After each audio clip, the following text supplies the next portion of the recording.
Lain mo po ang pinansyal na pangangailangan ng aking mga kapatid sa lugar ng Pampanga.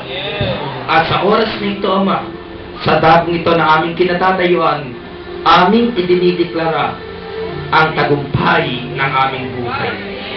Alam namin, Panginoon, maging ang aming blessing and prosperity. We speak blessing and prosperity right.